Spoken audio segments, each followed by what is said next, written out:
Bonsoir à toutes et à tous, bienvenue, c'est reparti pour 52 minutes de direct, c'est l'émission les 52 minutes de Ndiap nga xam ne moo leen accompagné seen biir télévision T3B télé bu baax bi di waxtaan par rapport ak l'actualité politico-judiciaire éducation ak lépp rek loo xam ne ñeel na culture te nag pour waxtaanee lépp rek loo xam ne ñeel na wàllum politique surtout le cas Pastef nga xam ne mun nañu wax ne nekk na parti politique bi nga xam ne occupé na bu baax li nga xam ne moo nekk le devant de l'actualité politico-judiciaire dinañ waxtaanee aussi un tout petit peu d'économie surtout phénomène bi nga xam ne nemeeku waan nañ ko au Sénégal mu nekk l'immigration irrégulière ba gis neen sax am na toll ci 300 migrants yoo xam ne rek mun nañu wax ne jël neen boobule gaal jibali foofule ci eau yu espagnol yi pour waxtaanee yooyu les sujets d'actualité. J'ai le plaisir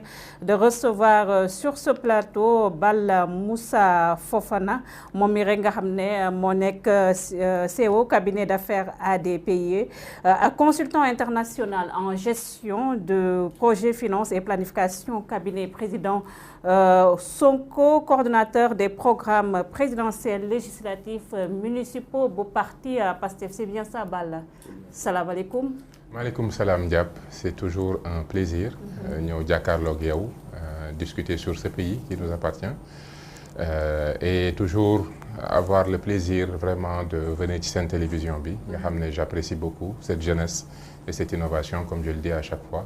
J'espère qu'on va avoir une discussion qui va servir les Sénégalais et qui va pouvoir les éclairer sur pas mal de choses. Merci beaucoup Balla ñu commencé waxtaan bi nag dañ koy dooree ak économie ndaxte sujet bu ñu laal na ci wàllum économie mu nekk li nga xam ne moo nekk phénomène immigration irrégulière mu nekk mel ni comme c'est devenu benn phénomène sans répit fii ci Afrique wala sa rawatina Sénégal on nous parle de 300 migrants irréguliers yoo xam ne rek jël nañ départ foofu la ci Kafountine localité bu féetoo foofu la ci côte sud bu Sénégal yooyu les informations nag ñu ko rapporteel mooy autorité yu féetoo foofule ci réewum Espagne mu mel ni comme Balla ce phénomène d'immigration irrégulière nga xam ne ñu bëri dañoo jàppoon ne nekk na loo xam ne des na suñu gannaaw dafa ñëwaat de plus belle et qu'est-ce qui justifie cela selon vous?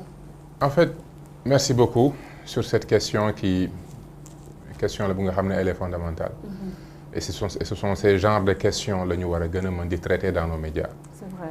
Parce que dafa nekk question bu nga xam ne quand on parle de vies humaines. Quand on parle du niveau de vie des Sénégalais. Et quand on en parle, on pose les vraies questions sur notre développement et sur notre sous-développement. C'est vrai. Man, je ne fais pas de dissociation entre cette immigration clandestine et notre réalité purement économique. Ndax kat ku xam Sénégalais bi dëgg-dëgg le Sénégalais c'est quelqu'un qui a quand même la tête sur les épaules. C'est quelqu'un bu nga xam ne dafa pétri de valeur liggéeykat la.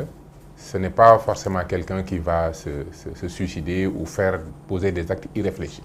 Je pense que suñu jeunesse am nañ jeunesse bu nga xam ne lu ñu leen mën a reconnaître mooy xam nañ ne dañoo war a liggéey dañoo war a tekki dañoo war a dimbale seen waajur dañu nangu sonn. waaw ku génn ci mbedd mi da ngay gis ne xawma lan moo delloo réew mi ginnaaw mais ce n'est pas jeunesse bu nanguwul liggéey. Au contraire jeunesse bu bëgg liggéey la. Et c'est ça justement drame bi dafa am benn dimension sociologique bu nga xam ne nit ñi duñ ko jël en compte suñu société humaine et là avant de parler économie donc je vais parler véritablement sociologie. Suñu société humaine dañu conditionner l'enfant à ce que dès le bas âge mu comprendre que moom dafa war a tekki bu mu gàcce yi. C'est vrai. Que ce soit dans ton environnement familial sa rapport bi nga am ak sa yaay sa papa ak say frères très tôt tu sens une responsabilité envers eux. Cette pression. Benn pression. Ouais. En fait pression la mais ça peut être positive comme ça peut être négative.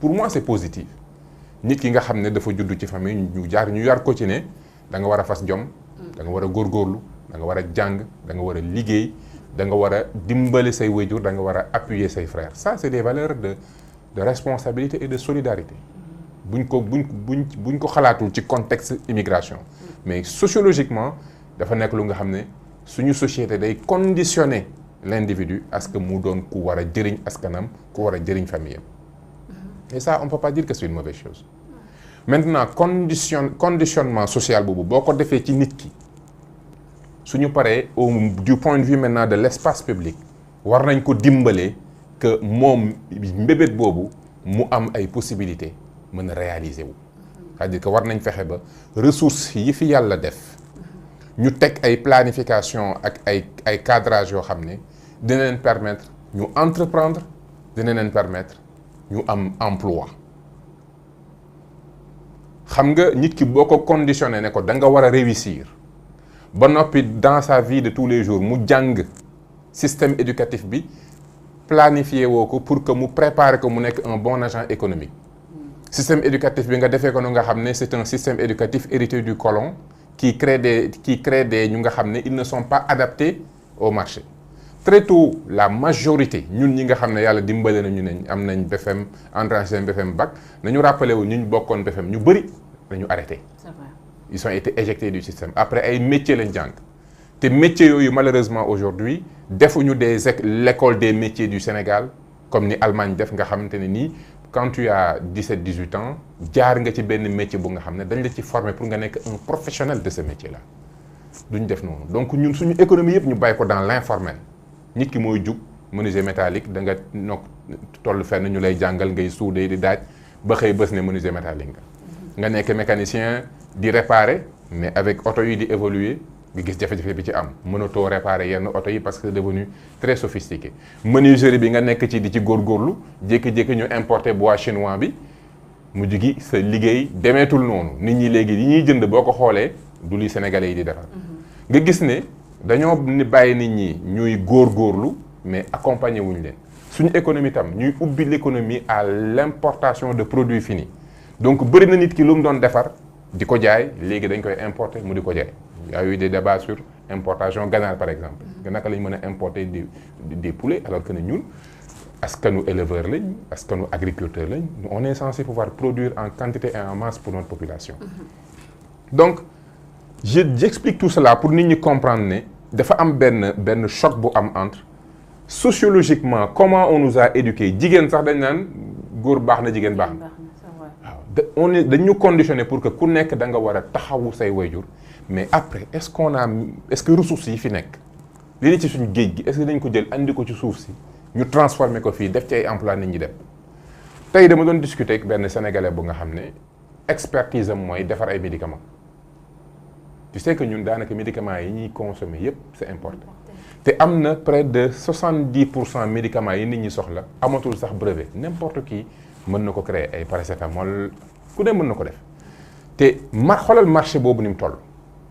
emploi imaginez sénégalais li muy consommer ci médicaments yi nga xam ne tey waroon nañ mën a am usine buy defar médicaments yi nga xam ne tous les jours c'est des composés chimiques nit ñi dañ koy soxla donc vous voyez que tant que à la tête de ce pays on a benn régime politique bu nga xam ne daf ne emploi moom bon c'est les investisseurs sénégalais nañ débrouiller wu on fait affaire avec des étrangers l'État ne crée pas d'emploi l'État ne s'implique pas ci économie bi tant qu'on est dans cette logique-là on n'aura jamais économie bi ñu mérité on n'aura jamais des champions qui vont employer des dizaines et des dizaines de milliers de jeunes on aura toujours benn gap entre sociologiquement comment les gens sont formatés pour dem outil ba noppi réalité économique bi comment on a très peu d'entreprises qui emploient et du coup on laisse un vide ci nit ñu nga xamante ne ni dafa am ci lu ñuy jàpp di ci góorgóorlu am na ñoo xam ne dañuy xëy dem nekk en famille dem di nappi. mais est-ce que l'État aussi am na prérogative aussi joxe li nga xam ne moo nekk liggéey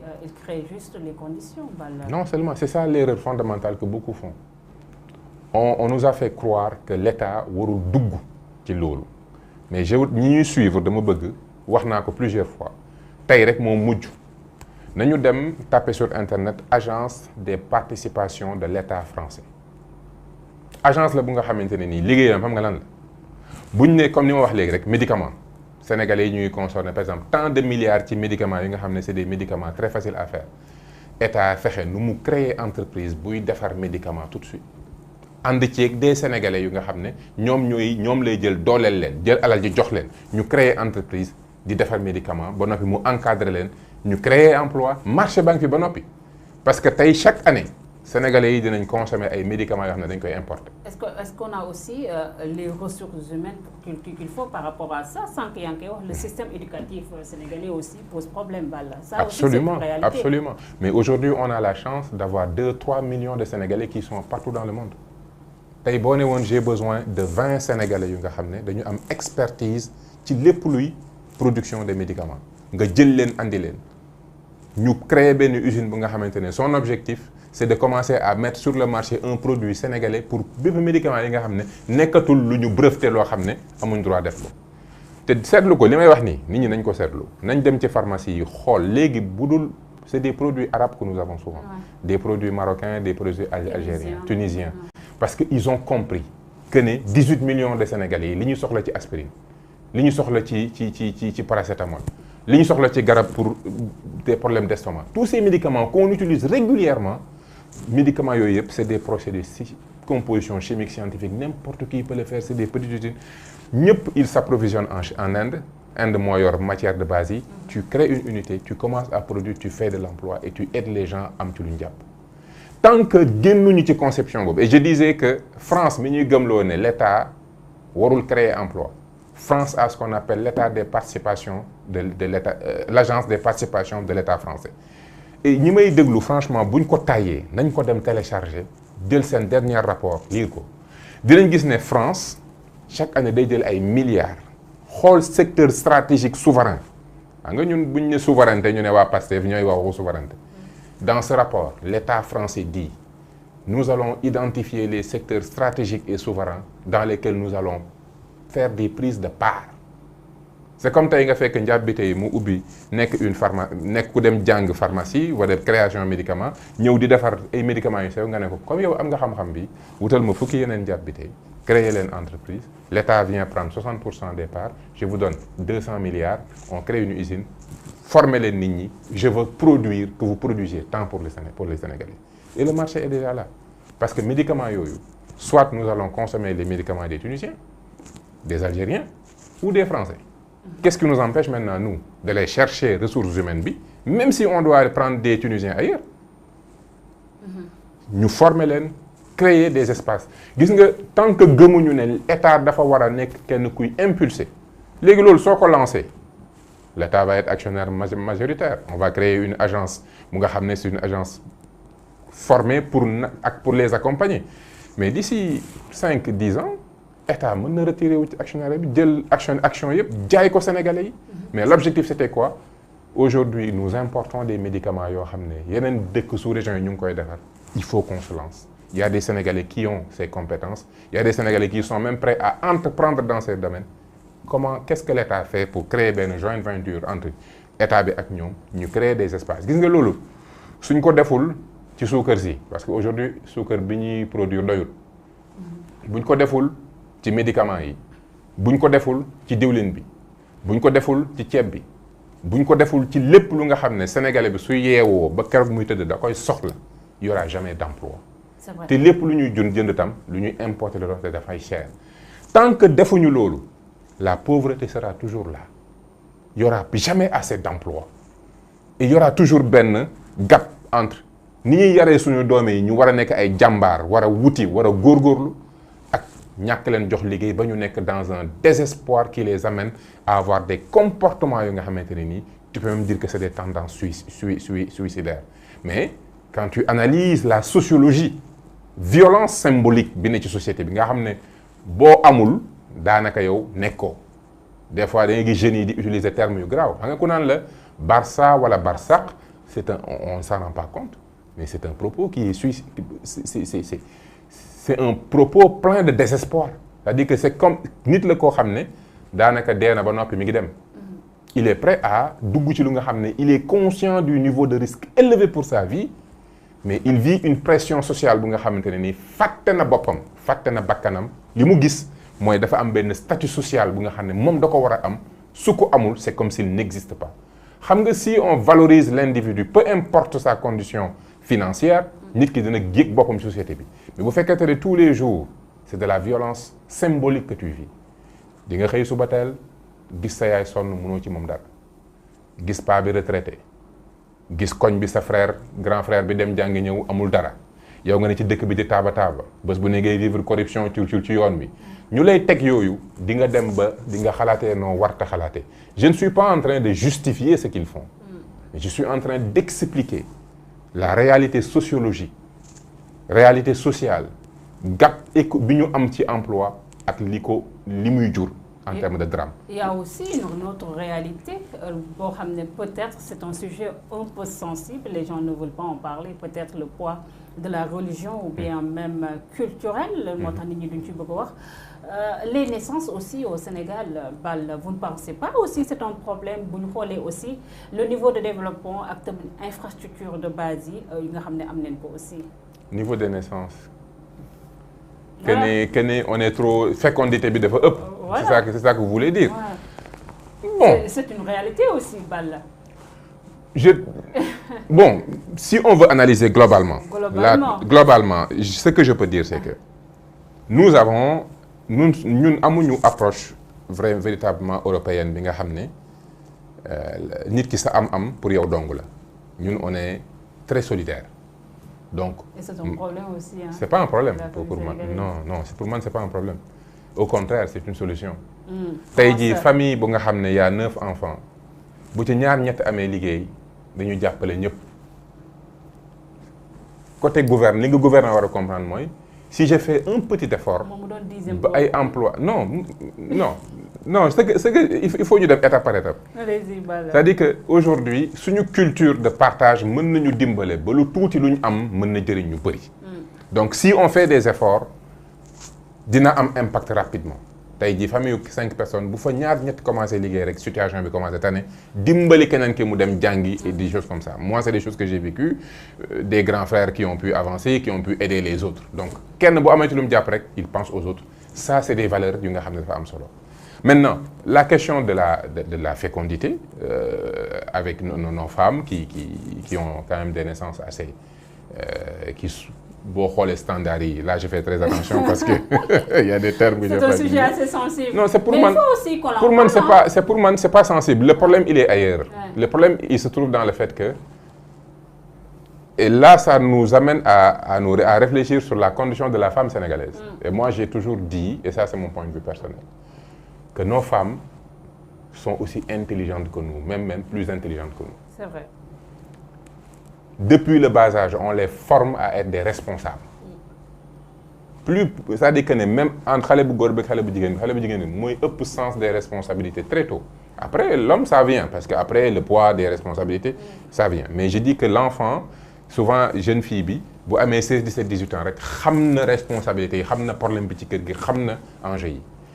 Les femmes sénégalaises n'ont besoin que de 2 choses man c'est ce que je dis souvent te gouvernement bu fi toog ëllëg loolu nga leen di dimbalee soxlawuñu ku leen wax lu ñu war a def ak lu ñu warul def xam nañ ñoom ñooy ñan ak li leen war li ñu soxla mooy ku leen dimbale ñu am accès à l'éducation à la formation bépp barrière bu mën a tere jigéen la femme sénégalaise mu am accès au savoir barrière boobu dañ ci war a xeex bàyyi ko mu dem jàngi bàyyi ko mu dem formé wu pour que mu mën nekk au même niveau de capacité. Parce que intelligence bi kenn waxantu ko mais la question c'est est-ce qu'on leur donne accès à formation, savoir, maîtrise, technologie, science? Elles ont besoin d'avoir accès à ça. Bu ñu amee accès ci loolu ensuite il faut qu'on les aide à avoir accès aux fonds, au financement. Parce que si elles veulent travailler, il faut que ñu dimbali leen ba ñu am accès au travail. Je donne un exemple.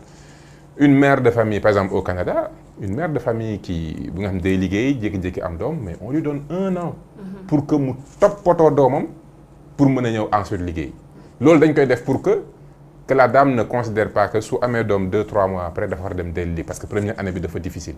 Toutes ces choses-là pour aider pour que femme bi nga xam ne elle est. Combien de naissances par femme? Mais justement c'est pour augmenter le nombre de naissances aussi parce que c'est un sérieux problème. Donc moo tax ñun ñu ngi am beaucoup de naissances on pense que c'est un problème. C'est un problème dans la mesure où nous ne produisons pas assez, nous ne créons pas d'emplois, on n'est pas assez organisé. Mais tey jii une femme qui est une professionnelle jàng na elle a accès à un emploi elle est chef d'entreprise elle va faire des enfants si elle a envie. Elle peut en faire 5, 6. Le problème, c'est que, vu qu'elle a accès au savoir et à l'avoir, elle va pouvoir s'en occuper sans problème. Avec son mari aussi. Donc, pour moi, le nombre d'enfants, ce n'est pas forcément un problème. Mais le problème, c'est conditions femmes sénégalaises. Est-ce qu'on leur donne ce dont elles ont droit? Éducation, formation, accès au savoir. On n'a pas les femmes sénégalaises xam nañ seen bopp. dañ leen yar ci ay valeurs ci ay principes pour ñu ci nangoo tënku képp ku nga xam ne yaa ngi xam ne lii mooy valeurs yi ñu amul lu ñu la war a wax. yaa ngi sa place. La question c'est est-ce que la société te facilite l'accès au savoir et à l'avoir. loolu boo ko amee rek rôle bi nga war a jouer, le rôle de mère de famille, le rôle de chef d'entreprise, di nga ko jouer si tu as envie d'avoir 2 enfants ou 6 ou 7 avec ton mari. C'est pas un problème. L'important c'est qu'on ait les moyens de nous occuper de notre famille. Loolu mooy enjeu bi. Pour moi, il ne faut pas se focaliser sur le nombre d'enfants. C'est réducteur. Pour nous, on est dans des sociétés où l'enfant c'est une richesse. Hein. Moi, je le vis, hein, je suis père et je sais ce que c'est. Et voilà, donc, j'ai vécu 20 ans à l'extérieur et ça me permet de nuancer. Parce que voilà, non, mais c'est triste. Hein. Aujourd'hui, la démographie recule. Au Canada, s'ils s'en sortent, c'est parce qu'ils vont chercher des humains ailleurs et ils les amènent. Est-ce qu'on a envie est-ce qu'on a envie d'arriver vous? Donc non, aujourd'hui, c'est vrai, on a un taux de fécondité élevé, mais est-ce qu'on travaille, est-ce qu'on permet à toutes les femmes de trouver un emploi? Est-ce qu'on les éduque? Est-ce qu'on les forme? Est-ce qu'on leur donne les moyens? Si on a 2 hommes, tu as sax liggéey, wala nga am 5, mais yéen ñoo am ngeen liggéey, ban moo gën? Vous voyez? Donc le problème, encore une fois, il faut qu'on se concentre sur qu'est-ce que nous offrons à la famille sénégalaise. Il faut qu'on leur offre éducation bien soxla, formation bien soxla. Il faut qu'on facilite la création d'entreprises pour qu'il y ait suffisamment d'emplois. Nit ñi buñ amé ci luñ japp dinañ organiser seen vie kenn du leen ko wax. C'est vrai. Ñu ñëw léegi suñu état yi parce que le problème de l'immigration clandestine n'est pas le propre du président de la République Macky Sall. Gis nañ jamono Abdoulaye Wade aussi phénomène bi mu ngi fi woon voilà de façon très récurrente. Donc malgré état yi suñu état yi ñu ngi jéem parce que y a des agences yoo xam ne créé nañ ko sous l'ère Macky Sall même sous l'ère du président Abdoulaye Wade. Autant on se rappelle bien, le président Macky Sall parlait de 500 000 emplois par an, 5 000 emplois par an. Mais finalement, dafa melni comme lolu dafa nek ci gannaaw ci yoy les présidents. Donc qu'est-ce qui justifie le fait que suñu ay état wala suñu ay gouvernements qui se sont succédés, ils peinent à trouver li nga xamné mo nek l'emploi pour la jeunesse sénégalaise pour les stabiliser au Sénégal? Parce que depuis pour les maintenir au Sénégal. Parce que depuis les indépendances, nous avons hérité d'un système de gouvernance hérité du colon. Un système qui est là pour dominer, qui est là pour administrer. Un système qui considère qu'il faut importer, qu'il ne faut pas être dans tout ce qui est innovation, dans tout ce qui est création d'entreprises. Un système qui ne veut pas remettre en cause le franc CFA, qui ne veut pas assumer, par exemple, le rôle de la création monétaire. Tant que tu ne te dis pas, je veux que le Sénégal soit un espace économique où on crée des entreprises, où on fait de l'emploi, où on produit des produits que l'on vend et que l'on exporte. C'est ça l'objectif. C'est-à-dire que si tu te dis, si tu es conscient que je suis chef d'État, je ne suis pas là pour administrer des fonctionnaires. C'est ça, ce n'est pas uniquement mon rôle. Je suis chef d'État, je suis là pour renforcer la dynamique de création de richesses de mon pays. Les hommes et les femmes sénégalaises se lèvent tous les jours pour aller travailler. Comment je dois faire pour qu'ils travaillent mieux et plus? Là, on va tout droit vers l'industrialisation de mon pays. On va vers comment faire de sorte que l'agriculture produise mieux et plus par les nouvelles technologies, par les nouveaux systèmes de production. Aujourd'hui, produire tiep, ça fait 11 ans qu'on essaie de produire assez de tiep pour les Sénégalais. C'est un échec. Mais il y a des efforts aussi par rapport à ça. Quand on dépasse 40 000 milliards et qu'on a 10 ans, on n'attend pas d'efforts, on attend des résultats. Et surtout, on attend les résultats qu'on s'était fixés. Moi, en plus, ce n'est pas moi qui l'ai fixé cet objectif. Nous avons 11 ans. Bala mandat, ñaari mandat yi di jeex on produira assez de riz pour les Sénégalais. C'est un échec. Donc bu fekkente ne yow tu ne comprends pas que ton rôle principal c'est de faire de sorte que les Sénégalais produisent mieux et plus. C'est important. Le rôle d'un président de la République, c'est d'aider les hommes et les femmes de son pays à produire mieux et plus. Si Ndiab Biteye produit mieux et plus, là, selon sa télévision, parvient à avoir un bon niveau de revenu. Mais Ndiab va investir dans sa formation et dans son éducation. Ndiab va être beaucoup plus formé. Ensuite, Ndiab va investir dans sa santé, parce qu'elle va avoir une qualité de vie qui va être meilleure. Et Ndiab va aussi investir. Et quand elle investit, qu'est-ce qu'elle fait? Elle crée de l'emploi, elle crée de la richesse. Donc, nit ki ci bopam mo nek à la base de son propre développement. Si tu l'aides à ce qu'il devienne, à ce que mu gëna formé wu, am accès à du financement, ba nopi mu créer de la richesse, mom ci bopam day investir sur son développement humain, sur sa qualité de vie et day impacter sur son environnement. Donc, le rôle d'un chef d'État, le rôle le plus important, au-delà de la sécurité, de tout ce qui est pouvoir régalien, c'est comment faire pour que dynamique économique yi nek sama territoire, que si on produire 10 000 francs, au bout de 5 ans, on produire 15, 20, 30, 40 000. Et à travers les nouvelles technologies, à travers un système de financement, à travers des subventions, à travers de nouvelles technologies, avec la présence de l'État. Lolo moy tax producteur, agriculteur bi doon occuper un hectare ou deux, avec des technologies, avec un système de financement, avec qui yu bess, mu jóge ci 2 hectares sur une période de 5 ans, jóge ci 2 hectares. Dem ci 7 hectares. Donc finalement walum campagne agricole yi nga xamné à chaque année ñu ngi wax ay milliards yu ci injecté voilà mënul tax ñu mun atteindre li nga xamné non parce que niveau de développement. Parce qu'on ne réfléchit pas à l'unité de production, comment on le révolutionne. Il faut penser local et penser comment on le réplique. Si aujourd'hui mbayum gerte bi, on a réfléchi sur comment on fait de sorte pour augmenter la capacité de production en arachide. borom xam-xam yaa ngi fii ñu ngi may dégg ñoo ma gën a xam nañ koy defee xam nañ yan semence la ñu war a utiliser xam nañ ban système d'irrigation la ñu war a am xam nañ yan type de terre xam nañ yan formation. Sauf que malheureusement taxaw bi ci état war a taxaw pour dire que je veux tant de tonnes cette année, je veux telle qualité, ça demande tant d'équipement, tant d'accompagnement, tel type de formation, tel type d'accompagnement. Bon, puis, on vous donne des zones aménagées, emblavées, produisez, on achète votre production. Mais est-ce que les gens vont perdre de l'argent? Ils vont aller travailler. Aujourd'hui, les jeunes, c'est ce qu'ils attendent. Tu as dit domaine de pisciculture, élevage de poissons. Mais boy, mais des jeunes, ce qu'on va faire, c'est qu'on veut augmenter notre production.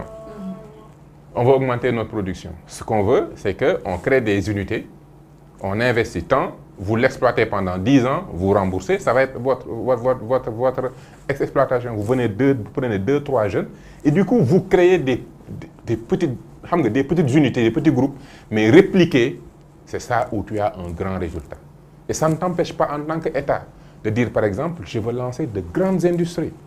Par exemple, am nañ thon boo xam ne benn quota de thon bu ñu am bu nga xam ne day jaar ci océan Atlantique bi je veux que thon boobu ñu dem jàpp ko andi ko ci dëkk bi transformer ko en des pots de thon jaayee ko à l'international.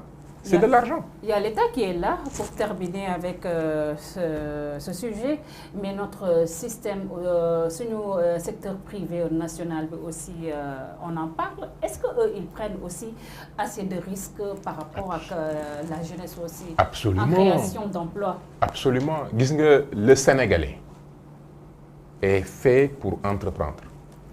Regardez avec leur comportement dans la vie de tous les jours. Mais dans l'informel? Non, informel, c'est une invention. C'est juste que c'est à nous de les organiser ou on les laisse dans ce qu'ils sont. Mais si qui nga gère un coin di jëfaré auto, pour moi il n'est pas différent à garagiste bi nek Canada bi nga xamné mi ngi régler ay problème auto. La seule différence c'est que qui dañ ko né pour nga def métier bi fa nga am formation bi, fa nga am permis yi, fa nga organiser wu ni li ba nopi banque bi mën na la accompagner. Qui il est encadré, structuré, formé, qui dañ ko baye muy def liggéeyam, mais c'est le même travail qu'ils font. Et on dit qu'il est informel, en fait c'est pas eux qui sont informels, c'est l'État qui est informel. Parce que c'est l'État qui devrait formaliser l'ensemble des activités économiques qui se passent sur le territoire national. Tay bo démé France, secteur informel amu fa. Pourquoi? Parce que nit ku juk bëgg def dara wax na la nokoy défé. boo jógee ne da ngay jaay sax wax nañ la nan ngay jaayee mooy vendeur porte à porte yi wax nañ la nag processus ban yan autorisation nga ko war a am pour mën di fëgg di jaay yor sa kii di wan ñi expliquer lan la lii tout est organisé. Quand on s'organise, on se développe. Quand on ne s'organise pas, on se sous-développe. On vend des gens qui se lèvent tous les matins pour di liggéey ñu ne c'est des informels, c'est l'État sénégalais qui est informel parce que c'est eux qui se préoccupent pas de ces gens-là. Donc si on sort de l'informel, on commence à structurer notre économie, on commence à s'organiser. Là, on va avoir des résultats meilleurs en termes de productivité, en termes de qualité.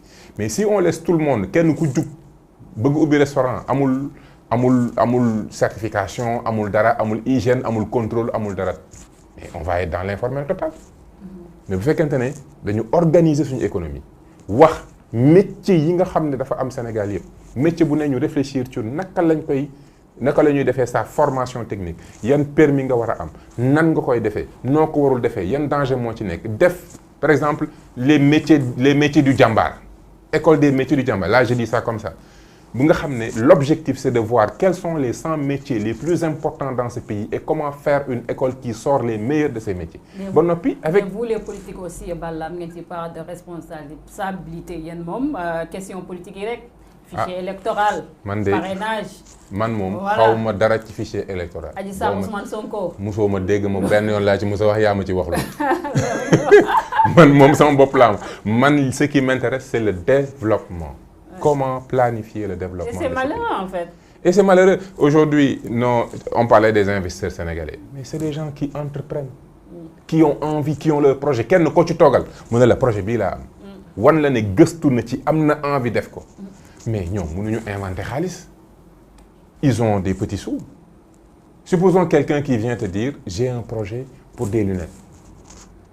ak étudier naa marché bi def naa voyagé naa xam naa nu ñuy def ba produire ay lunettes yu nga xam ne nit ñi mën nañ ko jënd ça va être lunettes yu nga xam ne tey jii ku fi bëgg ay lunettes am myopie mais vous connaissez le prix que les gens payent. Ça coûte extrêmement cher. On parle de 250 000 voire des fois c'est extrêmement cher mais tey bu gee Sénégalais ay Sénégalais yoo xam ne bëgg nañu créer benn usine di ko defar mais ils veulent investir. am nañ peut-être des petites économies am nañ mais léegi qu'est-ce que l'État fait? C'est ça l'enjeu. Tey boo demee France secteur yi ngay gis ñu développé ci mais c'est des Français qui voulaient entreprendre l'État les a accompagnés mais bu fekkente ne lu doomu sénégalais bi jug bëgg a def am yéene bi am xarañte bi dem jàng wala am expérience bi ñu ne ko boo ci deful alal fu muy jëlee alal fan la ko jëlee da koy inventé buñ ko lebalul wala aaluñu ko wala ànduñu ak moom joint venture mais mënu ko inventé. su demee ci banque ba ñu ne ko sa kër 30 millions lay jar projet bi ngay bëgg a tabax 300 millions la mënoo ko amoo garantie qu'est-ce qu'il va faire? Donc tant que l'État n'a pas compris qu'il a un rôle très important à jouer sur comment ce qu'on appelle le seed money ban xaalis moo war a démarrer yenn besoins yi nga xam ne bés bu ne nit soxla ko bés bu ne nit xëy soxla ay médicaments bés bu ne nit xëy soxla jënd mburu dans ce mburu il y a du blé qu'on importe. Ça fait 11 ans qu'on dit que dañu war a produire blé suñu dëkk. Pourquoi on le fait pas? Le jour où on produit du blé, mais blé bi fii lañ ko produire. Je dis n'importe quoi. Su doon dañ doon importer blé bi ça nous coûtait 1000 francs, mais peut-être que si on le produit ici, ça va coûter moins cher. Peut-être avec le pétrole et le gaz, on va atteindre cette émergence. Le pétrole et le gaz, tant que amuñu mentalité bii ma lay wax, l'argent du pétrole et du gaz va servir à payer de l'endettement. Bu nga xamante ni c'est irréfléchi comme ay TER ak yooyu wala ça va permettre un recrutement politicien dans nos agences gis nañ recrutement yi nga xam ne dañ koy def wala ça va permettre des dépenses de luxe de nos politiciens. Ça je vous le dis et c'est pour ça en 2024 que les Sénégalais nañu tànn ñi nga xam ne ils sont prêts à prendre cet argent et à le mettre dans notre économie. Xaalis boobu nga xam ne 600-700 milliards la par an environ nañ ko jël. jéem nu ñu capitaliser créer ay bërëbu liggéeyukaay parce que nag quand tu dis je prends 600 milliards sur les 600 je prends 300 et je divise ces 300 en 6 50 50 50 et j'accompagne l'État accompagne des espaces de création de richesse loolu fii léegi 100 ans mën na fi nekk kii juddu ëllëg mën na ñëw profiter ci usine boobu. Il n'y a pas meilleur moyen pour les générations futures que de prendre cet argent du pétrole et de ñu créer ay këru liggéeyukaay yu nga xamante ni ëllëg nit ñi dinañ liggéey ba jóge fi fekkaat ko fi mais boo ko jëlee politiciens yi di jënd ay 4x4 augmenter dépenses de fonctionnement de l'État augmenter personnel État wala dem FMI Banque mondiale jënd lépp def des prêts def des terres de prestige ba noppi jël 100 milliards yi def ko ci ça c'est pas responsable.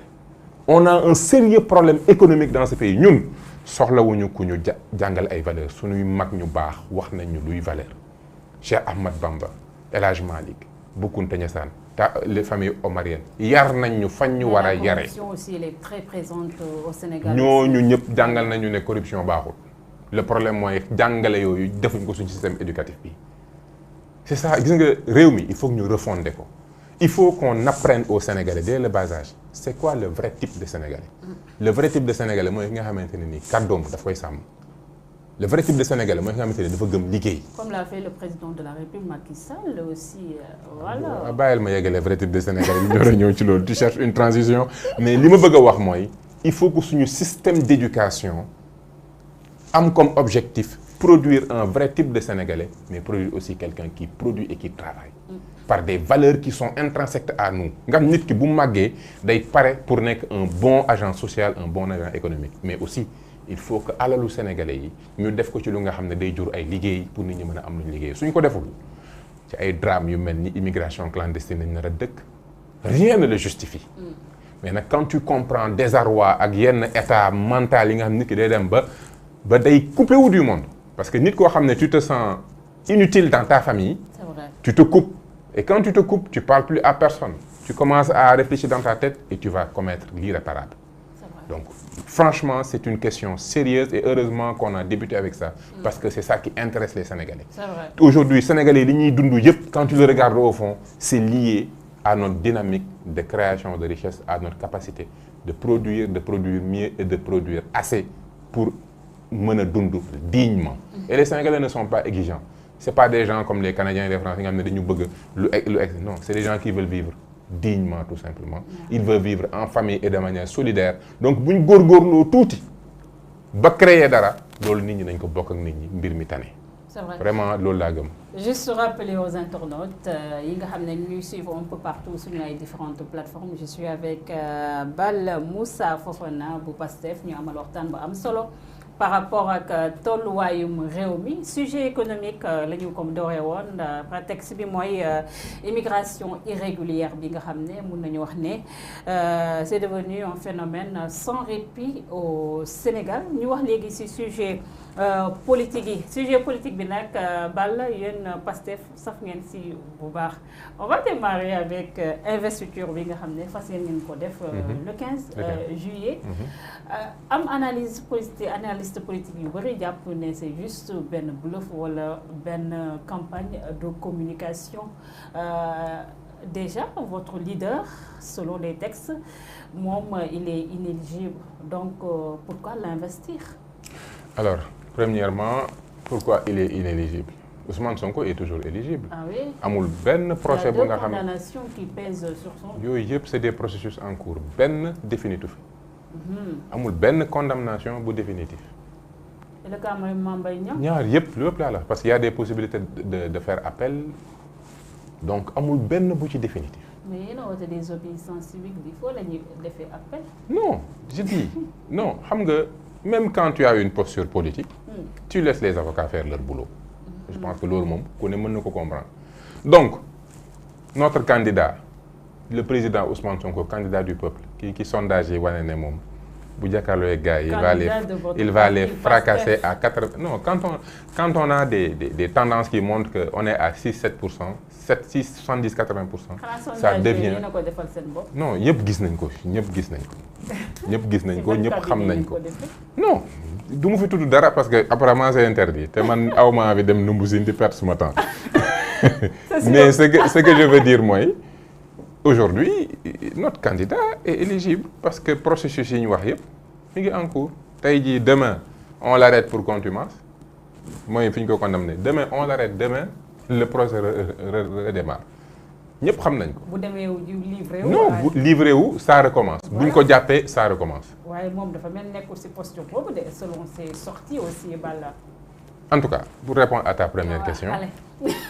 ñun ci logique képp ku xam parti politique dem élection di nga def sa investiture kooku c'est qu'est-ce qu'il y a de plus normal nit ñi kay nañ xaar samedi affaire bi débat bi du investiture bi débat bi mooy bés ba nit ñi dañu gis investiture bu jaar yoon dinañ gis lu ñu musul gis impact bu am solo dinañ xam doole Pastef encore une fois mais pour polémique bi ñu bëgg a créer sur investiture war na am warul am ça c'est un faux débat sérieusement dañu nekk une formation politique bu sérieuse am un candidat sérieux am un programme présidentiel bu clair net et précis dañuy investir suñu candidat ñun kenn duñu tardel parce que li ñuy créer yi yëpp c'est de la diversion donc on refuse cette diversion ñu ngi tëj suñuy nit ñu ngi ñuy pertelon suñu temps bu ñu ne nemmeeku tour ñu ne ñu du ngeen nemmeeku tour bu ñu ne don de sang ñu ngeen du ngeen don de sang tout ça c'est parce qu'ils ne veulent pas que la machine politique dem en communion avec le peuple sénégalais ñu wane ñun ñooy ñan lan lañ bëgg a def ci réew mi parce que nous le savons suñu posture politique espoir la pour askan wi et les gens nous le rendent bien donc tout ce qu'ils vont faire pour nous empêcher de parler avec ce peuple avec le peuple sénégalais ils vont le faire maintenant à nous d'être suffisamment intelligents justement comme cette investiture de leur dire ne malgré vos procès et tout ce que vous êtes en train de faire ñun suñu trajectoire ak étape yi nga xam ne daf ñu war a yóbbu en 2024 Ousmane Sonko nekk président de la République étape yi dañ koy appliquer étape par étape dara duñu raw. Mais la grande question qui se pose, est-ce que le concerné en question, Ousmane Sonko, il sera présent si boobu la investiture parce que voilà depuis lors moom dafa mel ni comme finalement il est assigné si résidence surveillée foofu la ci këram a cité Kër Gorgui. ma bàyyi leen ak seen suspense rek affaire bi jóg duñ ci wax dara on va voir samedi soir tout. Le président de la République Macky Sall artu na si boobu la investiture moom dafa jàpp ne c'est juste de la provocation pour ne pas dire farce par rapport à cette investiture aussi Balla. mais moom normalement waru ci wax sax. ah tax waru ci wax parce que ay députés ñoo ko interpellé par rapport à cette question. parce mais que député yooyu seen yoon daf cee nekkut xam nga réew mi lii moo ko yàq.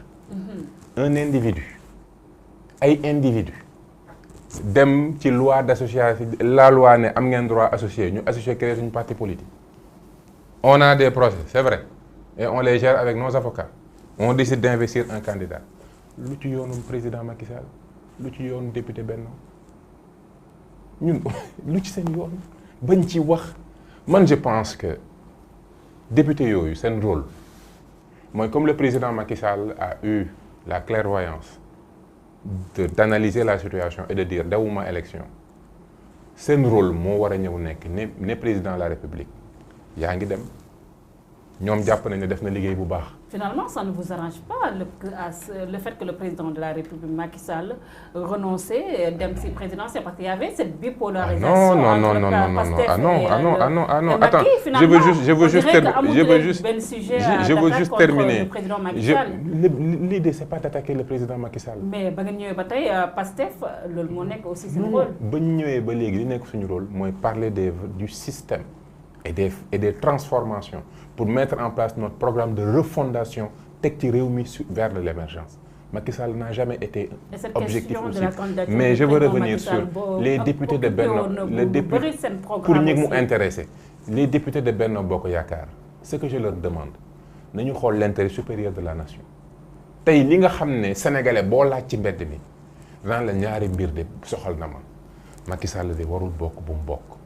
dina bàyyi ñëpp ñu bokk ci élection yi ñu dem ci élection jàmm ak salaam ki sénégalais yi bëgg bu dee c'est le candidat de Benno nañ ko fal ñu continuer ñun suñu opposition bu dee c'est quelqu'un d'autre ci opposition bi nañ ko fal ñu seet ndax mën nañoo liggéey ak ñoom bu dee ñun la ñu fal ñu jiite réew mi ànd ak nekk ak ñëpp ci jàmm teg réew mi ci xam-xam teg ko ci dëgg teg ko ci yërmande dugguñ ci fayantoo dugguñ ci dóorante Sénégalais dañ leen bàyyi ñu tànn. defe naa non attends mais xanaa non buñ bëggee dem il faut ñu dem étape par étape. Allez-y. Donc man ce que j'attends de mes compatriotes de Benno Bokk Yaakaar qui sont nos frères ñun ñëpp ñoo bokk réew mi. qu'ils tiennent un discours responsable bu nga xam ne ku ko dégg dinañ xam ne ñii kat Sénégal lañ jiital mais jiitaluñu nañu xamba kii pour fitna am ci réew mi jarul c'est pas important du seen rôle donc j'appelle ñëpp ñi nga xam ne ñu ngi ci réew mi nañu jéem a dox jàmm parce que jàmm si la lépp xaj mën nañu am ay différends yi yóbbu nañu ba léegi dafa am benn animosité mën naa wax sa benn haine bu am et c'est dommage parce que nous sommes tous des Sénégalais. mais yéen a woote aussi gatsa gatsa Balla aussi. non wootewuñu gatsa gatsa wootewuñu gatsa gatsa. loolu la woote. ñun sénégalais ñoo ñu jur yar ñu ku ñu dóor boo ñu dóoree duñ la wax dañuy jox leex bële bu réew mi nañ ko teg ci respecté ñëpp gis nañ fii mais nañu waxante dëgg Ousmane Sonko bi mu taxawee non Ousmane Sonko loolu xam nga xamu leen Sénégal malheureusement wala ma jël sama bakkan. waaw Sénégal malheureusement xamuñu ku fayu ku tooñ lañ xam xamuñu ku tooñ bokk ku fayu lañ xam bi Ousmane Sonko di nekk ne dafa bëgg a créer dañ ko jiital ci parti politique li nga ko njëkk a wax rebelle nga aujourd'hui on peut nous faire la morale ak la leçon naan ñun ñoo andi problème Casamance j'ai entendu des gens pour qui j'avais du respect qui m'ont déçu sur des propos irresponsables munoo jël toute une formation politique Pastef nga ne c'est une prolongation du MFDC. Vous parlez de Yoro Dia. C'est des propos franchement j'aurais espéré mieux de cet homme pour qui j'ai beaucoup de respect et d'admiration. Il est de ma génération réew mi maag moom ñoo ko war defar daf ma war a sotti xalaat ma sotti ko xalaat ñu ànd defar réew mi il ne peut pas me regarder moi et me dire que man Moussa Balla Fofana damay dugg ci ay projet séparatiste come on nañu sérieux un peu politique neex na ne ci wetu président neex la mais quand même ceux qui sont dans l'opposition ce sont ses frères ñoo bokk réew mi am na foo xam ne waruñu fa yegg et c'est justement on a des propos là ont été tenus salafiste la ibaadu la mel ni ibaadu du sénégalais mel ni sénégalais amul droit ne man musulman la mais bokk ma ci benn tarixa sénégalais am na ci droit mel ni Casamance la comme si être Casamance c'est une faute ces propos-là ça date du début de Pastef benn acharnement di ñu ko teg tout le temps ñu di ko dund aujourd'hui ñun bu ñu demee ba taxaw ne ñun. vous aussi voilà vous n'êtes pas blanche comme neige aussi Balla finalement. ma ne cette victimisation. du victimisation man je veux juste que nañu wax li xew. xam nga dafa yomb trop nga fekk ñaar ñuy dóorante nga ne ñii ngi xeex alors que ne benn waaye doon dem ñu dogal ko dóor ko c'est deux choses différentes. nañu wax li xew ci réew mi parce que Ousmane Sonko ak Pastef amul benn intérêt di fi attaquer kenn parce que ñun formation politique dong lañ nag ay nit ay des hommes et des femmes complètement yoruñu arme yoruñu dara tout ce que nous avons c'est suñu dëggu fexe ba taal seen xelu sénégalais ne leen 1960 ba léegi y a un système qui est là bi nga xam ne c'est de la corruption dañu jël seen alal di ko jëfandikoo teguñ réew mi ci xam-xam teguñ ko ci dëgg teguñ ko ci liggéey teguñ ko ci yërmande il faut changer le système pour que yow citoyen bi nga nekk l'élément le plus important c'est ça qu'on leur a dit sénégalais yi gëm ñu gis dëggu ba ne si ñun depuis lors on subit des agressions tout azimut bu ñu yëpp demee nag ba réew mi toll foo xam ne c'est l'intérêt supérieur de la nation qui est en jeu ñun Pastef ak lu ñu mënti def nous sommes prêts à pardonner lu ñu mënti tooñ. Il semble soudainement Balla changer de discours même ça on l'a vu sur la récente sortie d'Ousmane Sonko qui parle de benn possibilité dialoguer avec le président de la République Macky Sall bien vrai que waxu ko en ces termes finalement on dirait que vous êtes retrouvés face à la réalité aussi. Quelle réalité? Nous nous sommes retrouvés dans une situation où l'intérêt supérieur de la nation est en jeu. Et là tout patriote tout sénégalais boo nekk situation ba ngeen xam nga ne lii. mën nañu yóbbu loolu xanaa xamul leen tout au début ba ngeen bañ a répondre à ce dialogue ba ngeen woote woon. non attends dialogue bi c'est pas quand je parle l'intérêt supérieur je parle pas de dialogue quand je parle de l'intérêt supérieur de la nation non. dialogue bi c'est un moment d'échange et de discussion il y a eu des dialogues. est-ce que boo leen déglu woon conseil ku mel ni Barthélémy Dias dem à ce dialogue di ngeen confronté wu à tous ces problèmes par rapport ak l'inéligibilité d'Ousmane Sonko ou bien sa participation à ces élections de 2024. Il faut qu'on élève le débat. Le débat c'est pas diw. C'est ce qu'on est en train de faire. Non, Balla. Ce que je veux dire c'est que man je t'ai dit de manière claire que formation politique bu ne sénégalais yee ko tax a jóg. su demee ba gis ne réew mi ngi ci benn conflit bu metti ce rôle mooy nga ne. mais xam nga mooy problème ce conflit mu ngi fi woon. oui mais conflit boobu loo gis day dem. 2021 waaw mais loo gis day yéeg ñuy muñ mais day dem ba day egg ci paroxysme. bu eggee ci paroxysme nag soit on est des réalistes on est des patriotes. On est prêt à tous les sacrifices on est prêt à oublier tout ce qui s'est passé pour dire nañu xool naka la ñuy def pour réew mu dellu ci jàmm et je pense que ñun niñ ko war a defee noonu la ko ñeneen war a defee. Et je suis déçu quand je vois des gens yu nga xam ne bu ñu sañoon ñu nekk ay sénégalais nekk di continuer dóorante tey nit ñi dañu waroon wax ne ajaaraama yéen de xam nañ ne ay jàmbaar ngeen ay xeexkat lañ mais yéen a woote jàmm alhamdulilah li ngeen def rafet na. mais c'est comme si dafa am ñoo xam ne ils sont tapis dans l'ombre bu ñu sañoon fitna am bu ñu sañoon ay bakkan rot bu ñu sañoon dóorante am c'est parce que du seen doom mooy dóorante. C'est parce que du seen waa kër ñoo ne ci fitna. Possibilité de dialoguer. Non, je veux terminer sur ce point. Ce que nous disons, et c'est ça notre posture, nous sommes des gens d'honneur et nous avons suñu dignité.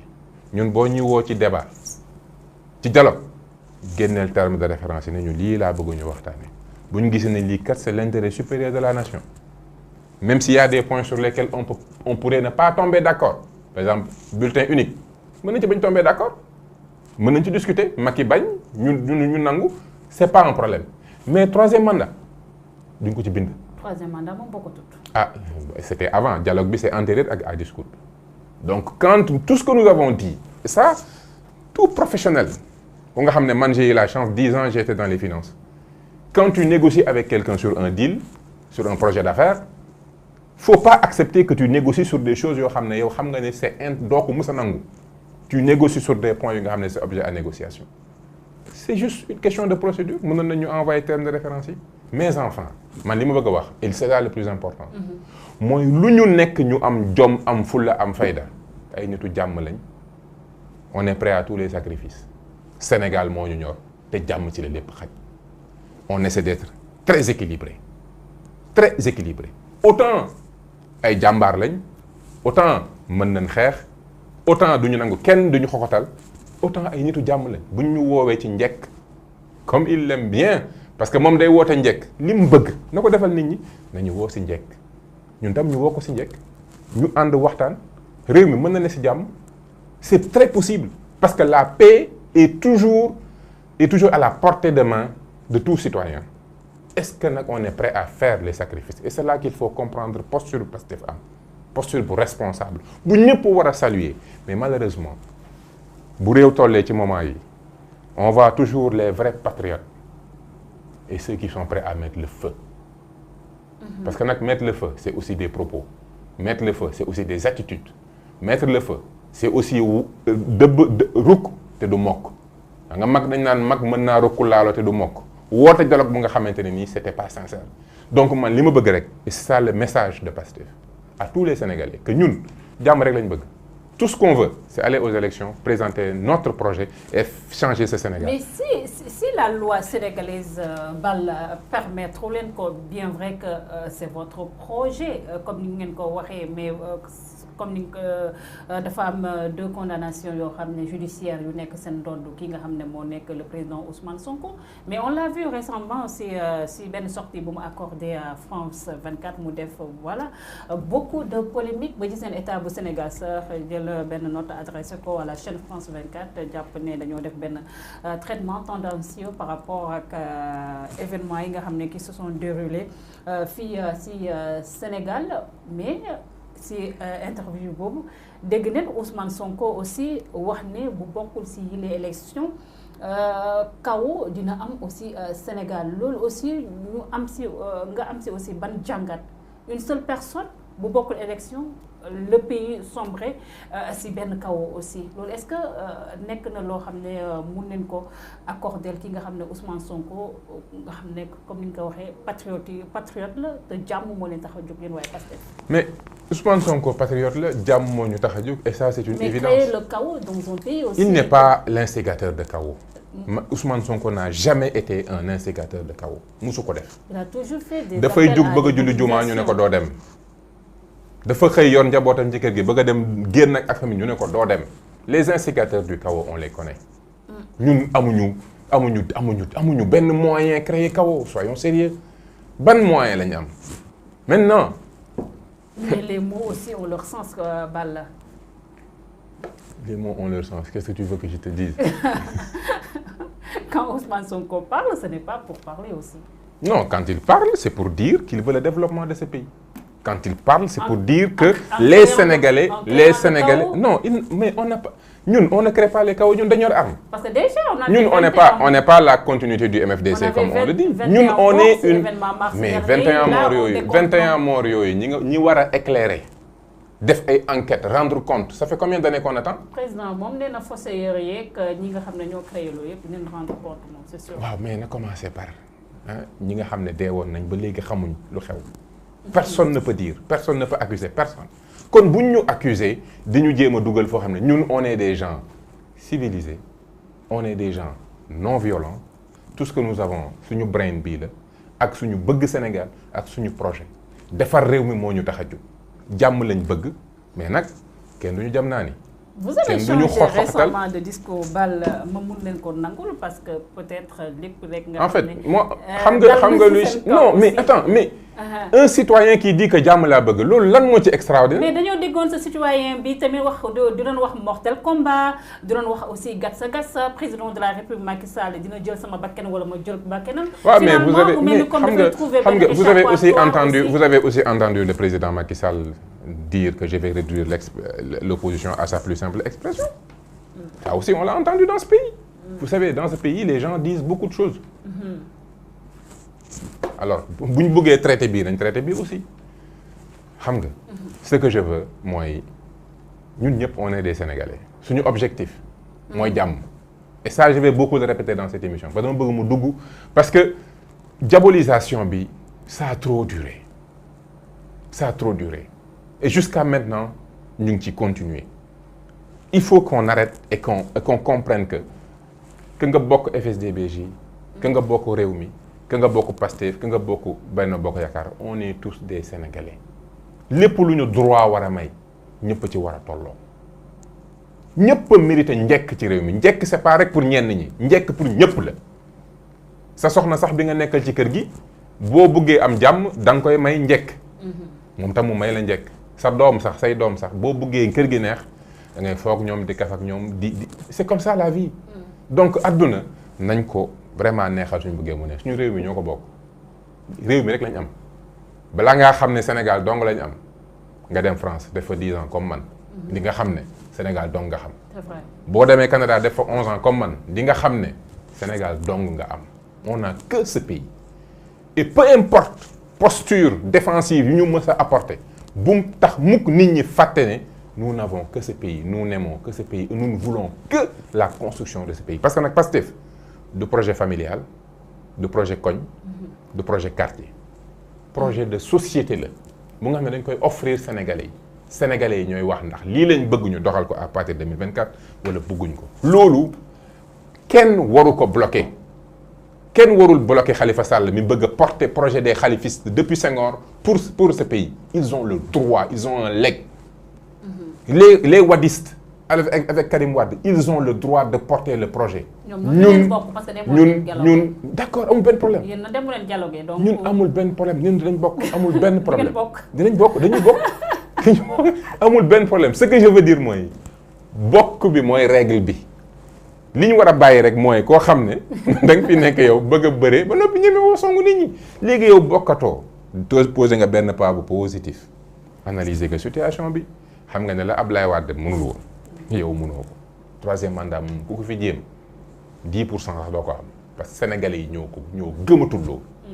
donc analyser na comprendre na ko malgré toutes ces tentatives retiré wu na et on l'encourage et on le félicite ci loolu parce que c'est une bonne chose. Ouais. Parce que loolu tey jox na nit ñi véritablement benn giif benn ouf de soulagement peu importe les positions juridiques amoon na droit man jik partenaire amul woon droit bi et tout mais l'important mooy aujourd'hui réew mi dal na nit ñaa ngi positiver Sénégal mi ngi reprendre de belles couleurs dañ ci sant yàlla parce que réew mi rek moo ñu intéressé li am solo nag léegi mooy na bàyyi ñëpp bokk boobaa nag ñu xam ne doom neex na ndeyam parce que nañ ñu bàyyi rek ñu bokk bu ñu bokkee dinañ xam ñan ñoo nang pare pour teg réew mi ci xam-xam teg ko ci dëgg teg ko ci liggéey Sénégalais yi dinañ gis luñ musul gis en termes de projet bu clair net et précis ñu xam ne bu ñu ñëwee on va impacter seen qualité de vie on va impacter seen niveau de vie on va changer leur cadre de vie leur mode de vie sera mieux loolu mooy promesse bi ñu def Sénégalais yi buñ ko xañ Sénégalais yi pour de la politique. L'internationalisation de votre combat, Balla, celle voilà, ces 6 derniers mois déjà, l'avocat Juan Barra Blanco qui est entré dans la danse, voilà, m'a apporté aussi beaucoup de visibilité, le combat de passer surtout aussi dossier judiciaire, mais aussi, aussi le président Ousmane Sonko a fait aussi beaucoup de communication aussi au niveau international, soit c'est par écrit, ces médias internationaux. Qu'est-ce qui justifie aussi cette posture récente de PASTEF? Parce que justement, ben moment, il y a eu des événements malheureux qui se sont créés dans ce pays. Et ça demande que nous ayons une communication au niveau international. C'est une nécessité. Et c'est ça qui explique que... Et puis, on n'a jamais refusé de parler avec les chaînes étrangères. Finalement, vous avez compris que le Sénégal n'est pas détaché du reste du monde. Ça, on l'a toujours compris. Mais Ousmane Sonko retourne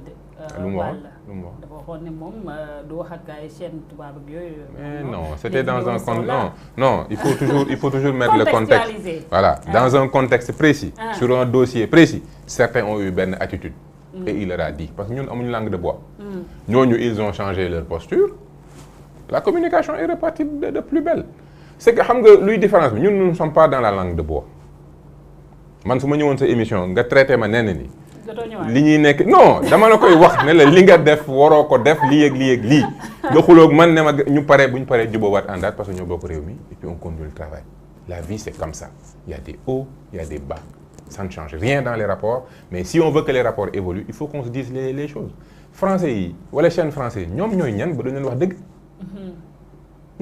C'est-à-dire que, et je suis étonné, la dernière fois j'ai écouté le président Macky Sall, mais je me suis dit, mais Macky, on l'a sonkorisé finalement. Non seulement de le troisième mandat, mais je l'ai entendu dire devant tout le monde, aux Français, que le Sénégal de chasse garde Ken. Que le Sénégal n'y a pas chasser. Mais c'est bien. C'est ce qu'on aurait aimé entendre depuis le début. C'est ce qu'on aimait. Mais c'est bien. Ça, c'est le discours qu'il doit avoir. Parce qu'il doit comprendre que nous, les gens sont là. Nous, les gens courtisés. Sénégal, les gens sont là. Non, nous, Sénégal, les gens sont là. Non, je ne parle pas de Pastef. Je parle du Sénégal. Nous, nous sommes sur le marché. Sur le travaux. Donc, France doit compétir. Cette compétition, elle est avantageuse pour nous. Vous faites que les Chinois peuvent nous proposer mieux, plus. Nous devons former les Sénégalais, nous devons faire la technologie. Pourquoi nous le faisons français? C'est ce qu'on aime entendre. Et ça, quand il le fait, on applaudit. C'est vrai. PASTEF, problème de communication, voilà, aussi au sein de votre parti. Birame Souleye, le cas Birame Souleye, finalement, procureur Tekolinga Hanemonek, mandat de dépôt, surtout suite à ces propos, il y a un président de la République Macky Sall, Nyambas Wale si ki nga xamné mo nek le président bu réewu Côte d'Ivoire Alassane Dramane Ouattara.